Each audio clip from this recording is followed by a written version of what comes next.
Jesús dijo: yo soy el camino, la verdad y la vida. El que beba del agua que yo le daré, no tendrá sed jamás. Y vamos a leer en el libro de Deuteronomio el último capítulo. No te asustes que es cortito. Capítulo 34 de Deuteronomio. Es el último de este libro.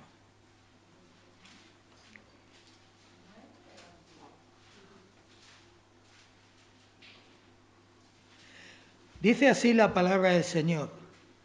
Subió Moisés de los campos de Moab al monte Nebo, a la cumbre del Pisga, que está enfrente de Jericó.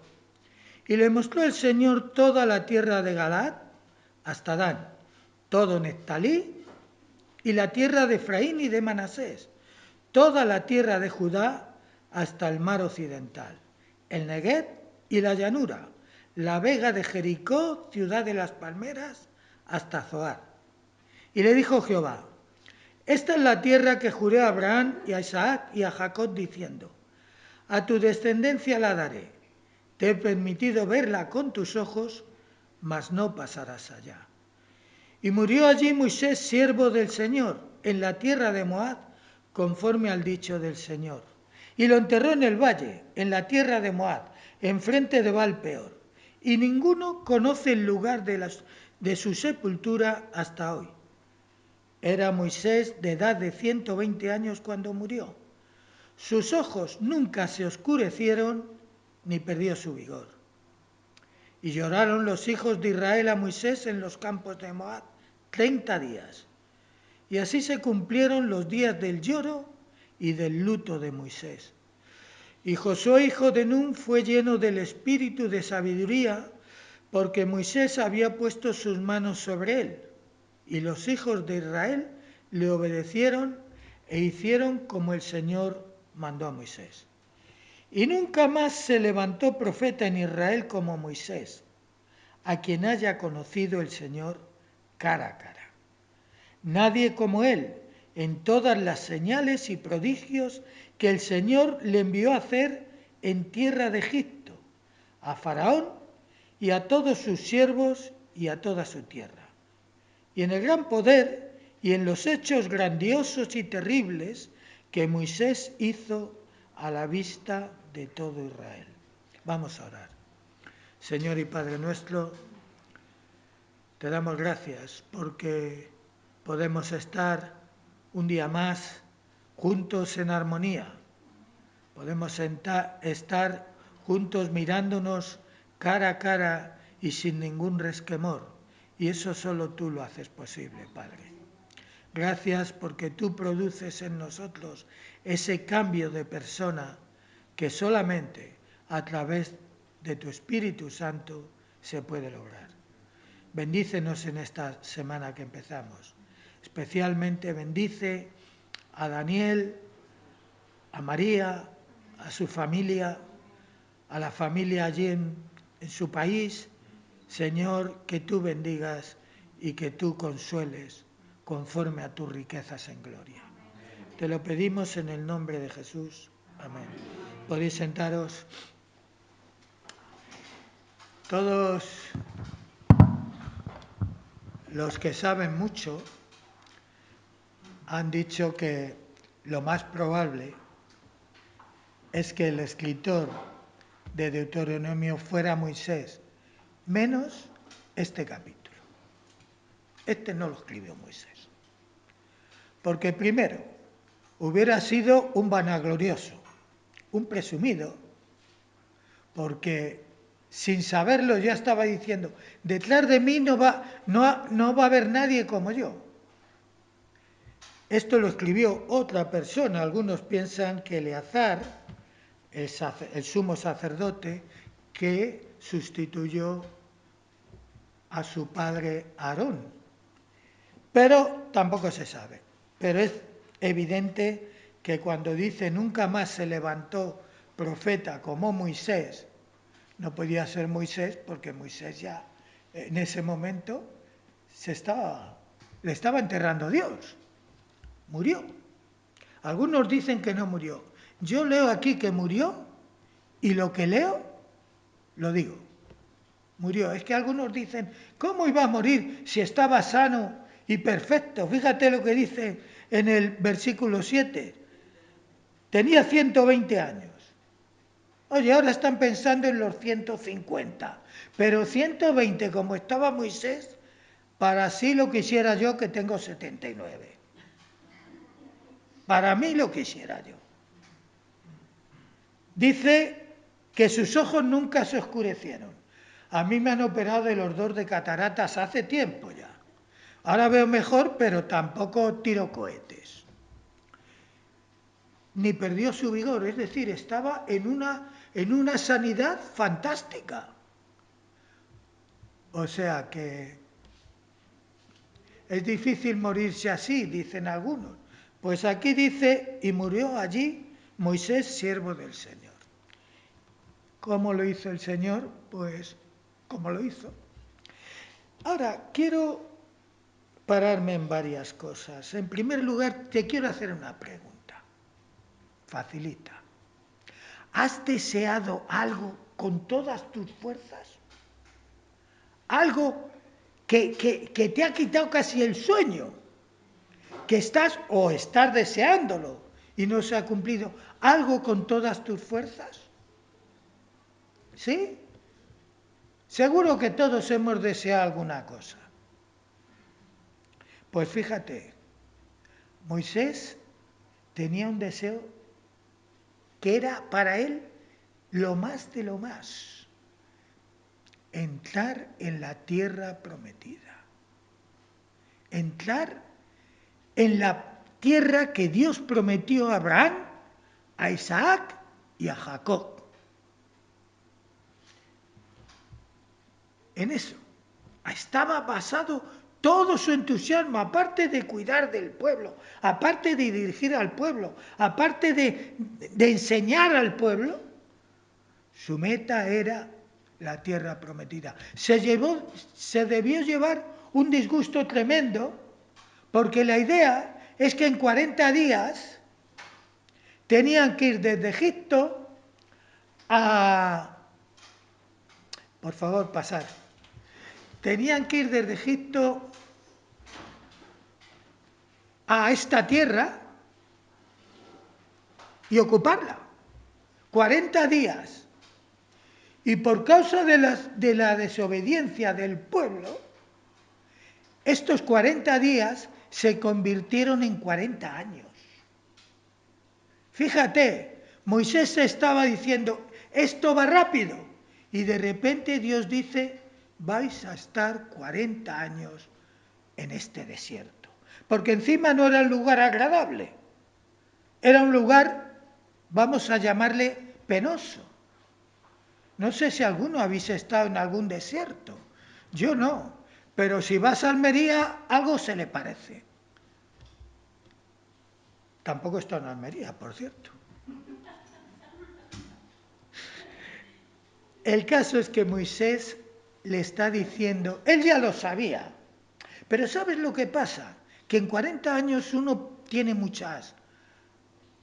hay muchas peripecias y hay hasta decir, bueno, se le habrá olvidado al Señor, él sabe que a Dios no se le olvidaba nada. Pero dirá, bueno, pero ya la cosa ha pasado tanto tiempo que se ha calmado. Porque, ¿sabes lo que pasó? Te lo voy a contar y luego si quieres me pides bueno, te lo puedo decir. En eso del 17, el pueblo se quejó porque no tenían agua. Claro, en un desierto sin agua. En cualquier lugar, porque hay veces que, ¿verdad?, que estás unas horas sin beber y algo te falta y estás inquieto y tal. Bueno, pues imagínate cientos de miles de personas sin agua. Niños, ganado, mayores, etcétera. Eso es complicado. Y se quejó. Pero el problema del pueblo de Israel, allí en el desierto, es que se quejaba y siempre le echaban la culpa al mismo. a Moisés: ¿para qué nos has sacado de Egipto? Siempre la culpa la tenía Moisés. Aarón también, pero sobre todo Moisés. Y Dios le dijo a Moisés: bueno, golpea esta roca, la peña de Oret, que cantamos. Golpea y saldrá agua. Y golpeó con la vara de Aarón y salieron aguas, muchas aguas. Pero eso fue en aquel momento. Después siguieron dando vueltas y Dios le dice en el capítulo 20 de Deuteronomio, le dice, de Números, le dice: tiene el pueblo sed, vuelve a quejarse de Moisés, Moisés vuelve a volverse a Dios, y Dios le dice: habla a la roca. No le dice que golpee la roca, habla a la roca. Y Moisés está enfadado. Y fue a la roca y le dio 2 golpetazos. Y salió agua. Pero ese fue el error de Moisés. ¿Sabes? En la vida, nosotros, los humanos, los cristianos, a veces tenemos errores y pagamos las consecuencias. Hacemos cosas que nos traen, como dice, acción-reacción. Si yo toco aquí, la reacción es que suena. Acción-reacción. Moisés estaba un poco irritado, golpeó. Podía estar irritado, pero no golpear. Tenía que hablar. ¿Sabes? Dicen en la primera carta de Corintios, en el capítulo 10, versículo 4, dice que la roca era Cristo. Era el símbolo de Cristo. Y Cristo la primera vez, lógicamente, tenía que ser golpeado. En la cruz Cristo fue golpeado. Pero ya Cristo no es golpeado más. Ahora hay que hablar con Cristo. Ahora hay que decirle a la roca, que es Cristo: Señor, tengo este problema, tengo este otro, o no tengo lo que sea, o aquello, o lo de más allá. Ya no es tiempo de golpear la roca. Moisés esto no lo entendió. Nosotros lo entendemos ahora, pero pagó las consecuencias. Porque él pensaba: hombre, a Dios se le olvidará. Pero fíjate, también después de pasar el tiempo, dice: este pensamiento no es así. Dice en Deuteronomio capítulo 4. Y el Señor se enojó, versículo 21, se enojó contra mí por causa de vosotros. Y fíjate lo que dice. Y juró que yo no pasaría el Jordán. Cuando Dios jura algo, es decir, cuando Dios se pone serio, no hay nada que lo haga cambiar. Ni el amor que tenía por Moisés, ni la calidad de persona que era Moisés para Dios, al que Dios hablaba cara a cara. Pero juró: no pasarás el Jordán. Y se lo recuerda en este texto: a tu descendencia la daré, te he permitido verla, mas no pasarás allá. No pasarás. Ni entrarás en la buena tierra que Dios da. Es tremendo, porque podíamos decir: hombre, con todas las buenas cosas que hizo Moisés en la vida, con todo el caminar que hizo Moisés, aún cuando Aarón y su hermana María, los hermanos de Moisés, le criticaron a Moisés. ¿Solo ha hecho Dios cosas por Moisés? Dios les llama a los dos, a Aarón y a María, y les dice: venid vosotros para acá. Yo, les dice, cuando hable con alguien, le hablaré en visión o en sueños. Con mi siervo Moisés no. Con mi siervo Moisés hablo cara a cara. Y después les dice, ¿cómo no tuvisteis temor de hablar contra mi siervo Moisés? Porque vosotros eréis el ministerio. El pueblo ya sé cómo es. Pero Aarón, sumo sacerdote, María, profetiza.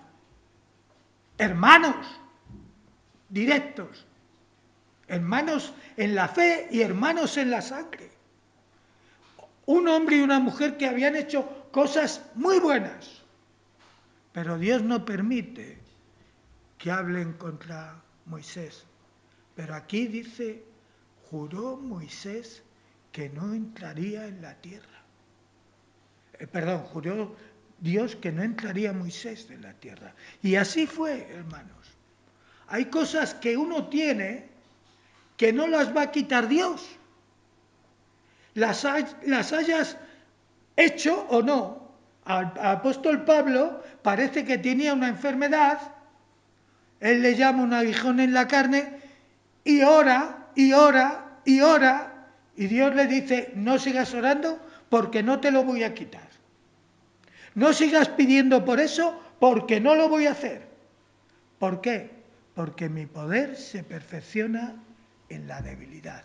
Así que Pablo acepta esa situación como la aceptó Moisés y dice, me gloriaré en la debilidad para que repose en mí el poder de Cristo. Amén. Quiero que te fijes en algo. Todo se desarrolla, este texto, el capítulo 34 que hemos leído, se desarrolla entre Dios y Moisés. No hay nadie más. No siquiera Josué, su fiel acompañante, no. Están los dos solos. Sube tú. Ya se lo había dicho Dios, le había dicho hasta los detalles. Vas a subir al monte de Pisga y va a pasar esto, esto y esto y esto. Y es importante porque así entendemos que sí, somos una congregación, hermanos. Nos llevamos muy bien, gloria a Dios. Nos preocupamos los unos por los otros. Pero cada uno de nosotros tiene que tener esa intimidad con el Señor. Yo no puedo tenerla por ti, tú no la puedes tener por mí. Tú tienes que tener ese momento. A veces a lo mejor recibirás malas noticias, pero es momento que las recibes, pues tienes que decirle, Señor, aquí me tienes. Estoy dispuesto. Moisés sabía que le llegaba una malísima noticia, porque no iba a pasar. Pero él no sabía lo que iba a hacer Dios. No sabía si iba a morir, como fue el caso, o Dios le iba a decir, bueno, hazte aquí una casita y desde ahí lo vas viendo y ya te morirás cuando yo decida.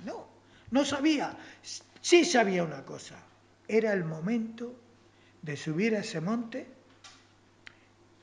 y hablar con Dios y escuchar sobre todo a Dios. Y nosotros, los que creemos en Cristo, los que hemos aceptado su salvación, siempre es el momento de hablar con Él. No hay un momento específico. Habrá situaciones en que nos encontremos que lleguen por sorpresa, etcétera, etcétera. Pero individualmente tenemos que tener esa intimidad con Dios. Y fíjate, buscarla. Porque aquí dice que subió Moisés. No le dijo Dios, sube. Él sabía que tenía que subir. Pero no le dijo, sube. Subió. ¿Vio? Y le dijo el Señor, hasta aquí ha llegado tu carrera. Qué pena, ¿verdad?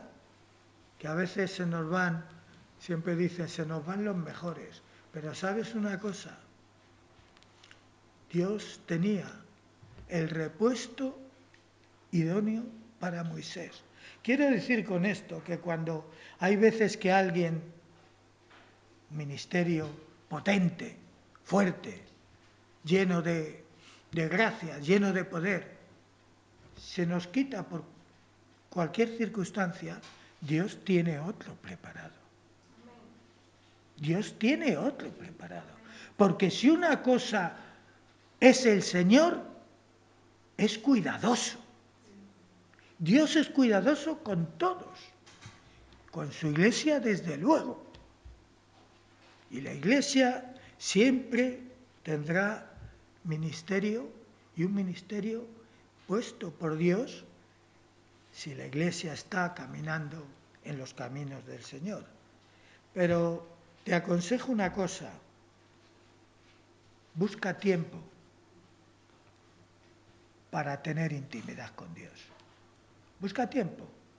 Hay tiempo en que oramos como iglesia, hay tiempo en que oras como familia, pero hay tiempo en que tienes que buscar al Señor en soledad y contarle cosas que aquí no cuentas porque no vienen al caso, y anhelos y situaciones y deseos y problemas que Dios, solo Dios tiene que saber.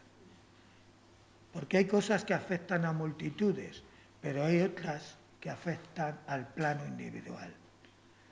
Y todos tenemos que tratar a Dios como individuos. ¿Sabes?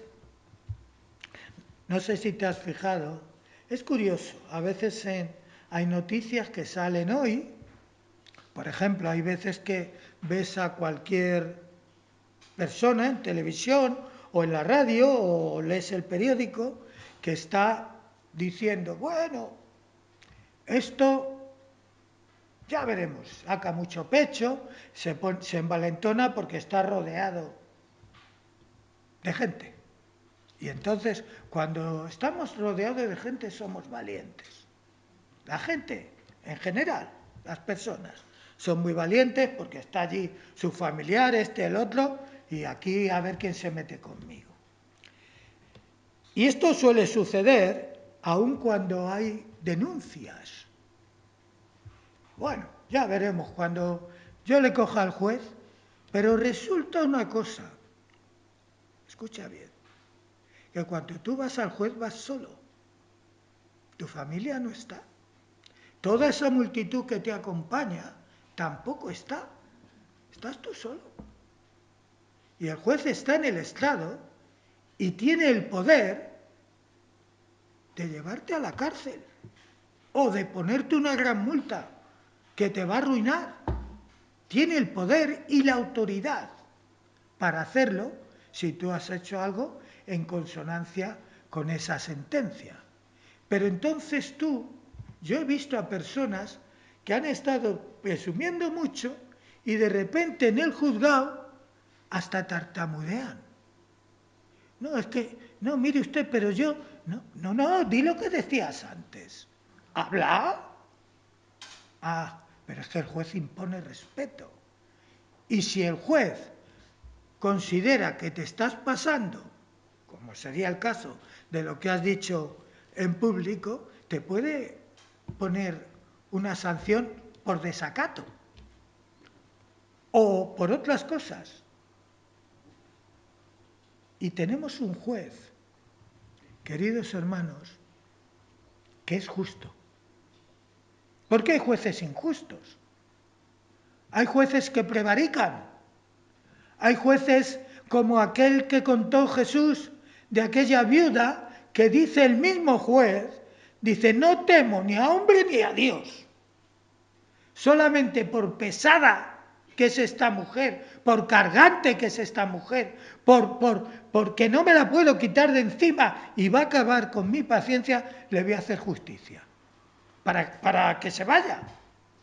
Pero él de sí mismo hace un juicio verdaderamente que él no lo iba a consentir de otros, pero de él mismo, ¿qué va a hacer? Soy hombre que ni temo a Dios ni temo a los hombres. Hago lo que me da la gana.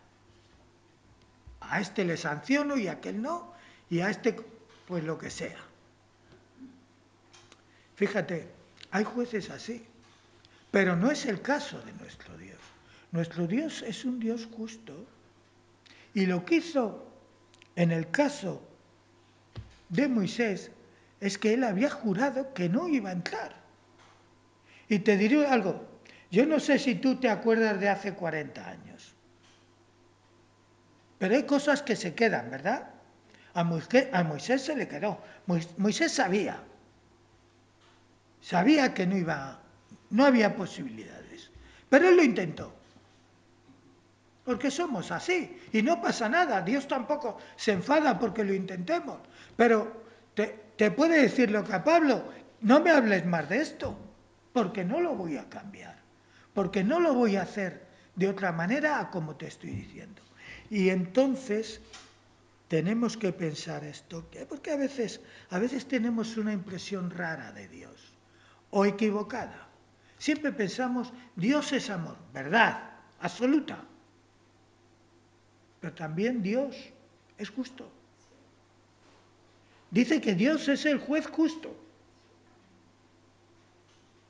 Entonces Dios no puede hacer algo que va en contra de su propia naturaleza. Lo mismo que no puede prevaricar, tampoco puede tapar lo que no es correcto. Por eso tenemos que acudir a Jesús. Porque si quitamos a Jesús, estamos perdidos absolutamente. No hay posibilidad. Jesús es nuestra propiciación ante Dios. Él es el Cordero sin mancha que sustituye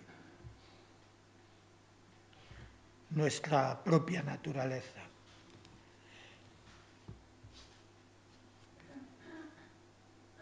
Lo enterró en el valle.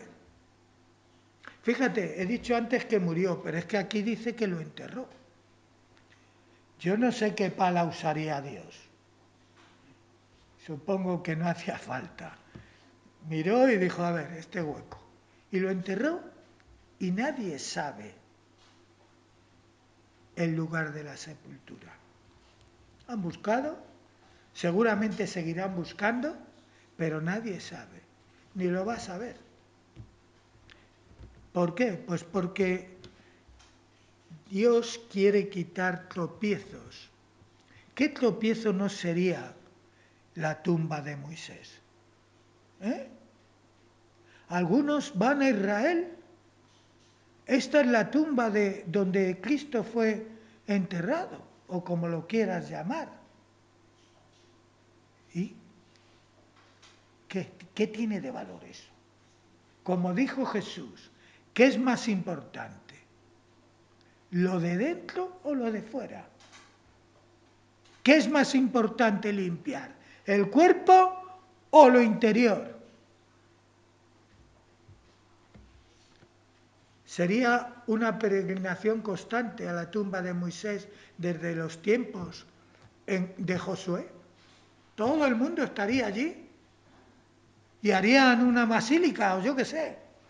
Si lo hacen sin tener nada, ¿cómo no lo van a hacer teniendo? Por eso algunas veces cuando la gente se preocupa tanto de los huesos de fulano o de mengano o a ver cómo lo enterramos, yo siempre digo lo mismo, entiérralo como quieras. A mí eso ya no me vale, haz lo que quieras. Pero es cierto que a veces damos más importancia a la envoltura que al interior. A veces te preocupas mucho, ¿verdad? Te miras al espejo. Ahora tengo que ir bien decorado, decorada. Sí, digo decorado porque los hombres ahora se decoran mucho. Antes parece que éramos los que ya tenemos cierta edad, nos preocupamos menos del asunto. Pero el otro día estaba en la peluquería y había a mi lado un muchacho joven y digo, madre mía, le da más encargos que a un padre de familia numerosa cuando va al supermercado. Córtame por aquí, hazme esto, aquello, toca de aquí, ten cuidado con él. Digo, bueno, ¿qué le pasa a este? Y luego yo me había sentado, digo, al 4. A mí al 4 me vale. Si le digo lo que dijo el muchacho, el hombre me echa a la calle. A mí al 4. Sí. Bueno, hay que preocuparse del aspecto externo, por supuesto, y hay que asearse. Pero, ¿y el interior? ¿Qué pasa con nuestro interior? Le echamos un vistazo de vez en cuando y aunque sea, le pasamos la manguera de regar, porque hay que hacer algo. Hay que limpiar. Hay que limpiar, ¿sabes por qué? Porque Jesús puso un ejemplo. Dice, cuando una persona tiene demonios, gracias a él, los demonios se van, son expulsados y se queda la persona espectacularmente limpia. Como dicen los muchachos jóvenes aquí en España, se queda aniquilada. Pero hay que mantener esa limpieza, porque según Jesús, dice, luego vienen otra vez a echar un vistazo a los que han salido y dicen, hombre, la casa está limpia, pero están las puertas abiertas. Vamos a entrar. Y el peor, según Jesús, el peor estado, el postrer estado es peor que el anterior. Entonces tenemos que tener cuidado con nuestra vida. Hemos conocido a Jesús, hemos aceptado a Jesús de todo corazón, tenemos el Espíritu Santo, pero necesitamos que esto sea una constante. Por eso Jesús dijo, cada día trae su propio afán. Pero no dijo ni que no iba a haber afanes, ni que no había que limpiar la casa. Porque hay que hacerlo. Tenemos una casa espiritual que tiene que estar perfecta. Y acuérdate del pasaje de las vírgenes. Todas llevaban su candil, llevaban su lámpara. Y todas llevaban la llama, estaba encendida. Pero no todas tuvieron una precaución que todos debemos tener. No todas llevaban aceite de repuesto. Entonces se usaban las lámparas de aceite. Ahora imagínate que vas por un camino, es muy oscuro, es de noche, no se ve nada, pero tú llevas una luz, llevas una linterna de baterías, pero no llevas baterías de repuesto. Y cuando aquello se apaga, no sabes si vas por buen o mal camino. Lo de Jesús fue más grave porque dijo que las puertas se cerraron.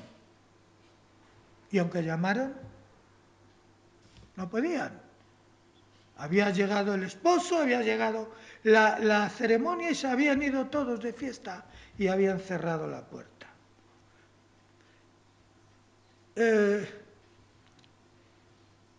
¿Sabes? Termino ya. Dice, nunca más se levantó profeta en Israel como Moisés. Esto lo está escribiendo, como he dicho al principio, alguien que llegó hasta una cierta edad. No pudo ver al gran profeta, al inigualable, al único, que es Jesús. ¿Sabes?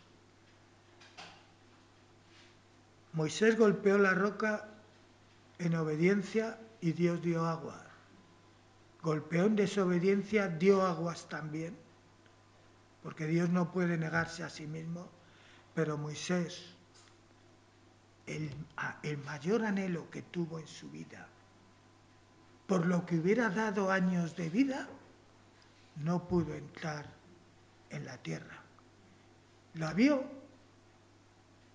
y cuando ves una cosa desde alto, desde una montaña, en un día claro, porque fíjate, veía hasta el Mediterráneo, desde aquella altitud. Era un día clarito, Dios lo preparó así.